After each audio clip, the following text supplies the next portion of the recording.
Agile estimating and planning. Today we're going to be talking about Amazon and a factory, coming right up.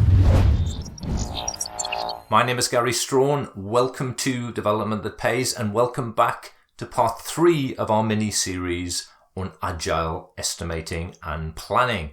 If you missed a previous episode and you'd like to catch up, you'll find a link here that should bring you automatically right back to this very point. Let's get straight back at it. Lego people, could I ask you to take your places, please? Thank you very much. This person needs an answer to a question that on the face of it seems perfectly reasonable. When will it be ready? And this person seems to be best placed to answer that question. But from what we learned last time about the planning fallacy, he or she is very likely to get the answer wrong. We seem to be in a kind of catch-22 situation. Now, the picture that I've painted here is flawed in several ways, starting with that question, when will it be ready? Is that a reasonable question to ask? Let me be more specific. Is that a reasonable question to ask in an agile environment? Is it as reasonable as asking, say, when will my Amazon order arrive? I'll give you a moment to think about that one.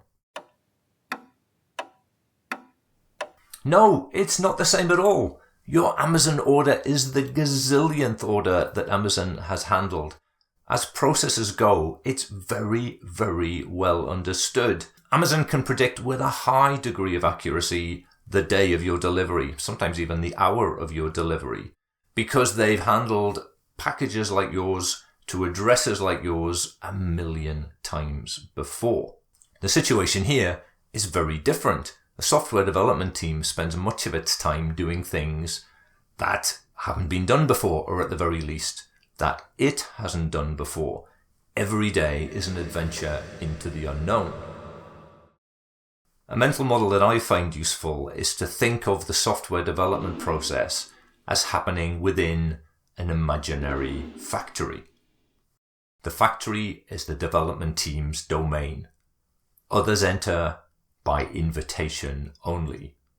You as the boss and you as the product owner have a restricted view of what goes on inside this factory. That's the bad news. The good news is you have an unobstructed view of what goes in and what comes out. Not only that, but you have a strong influence over what goes into the factory. But once it passes the factory gates, once it enters the factory, it's out of your hands. You need to trust that the development team will do its best. The development team wants to do its best. If the team needs help, it will ask. Beyond that, it's your job to resist the temptation to do anything that might hamper its efforts. Things like asking unhelpful questions, such as, when will it be ready? So yes, a factory with inputs and outputs.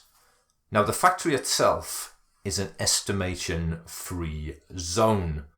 But Agile estimating fans never fear. There are no shortage of estimating possibilities on the input side and a few on the output side. It may be an episode or 3 before we get to the output side of things, but the input side of things, that's where we're heading next, at the beginning of the very next episode. In the meantime, I'd love to know what you think of this factory model. Good? Bad? Potentially evil? Let me know in the comments below. And if you enjoyed this episode, please give it a thumbs up. Share it with your team, especially with your boss. Go on, I dare you. And remember to hit the logo that's right here for a brand new episode each and every Wednesday. Look forward to talking to you next time. Cheers for now.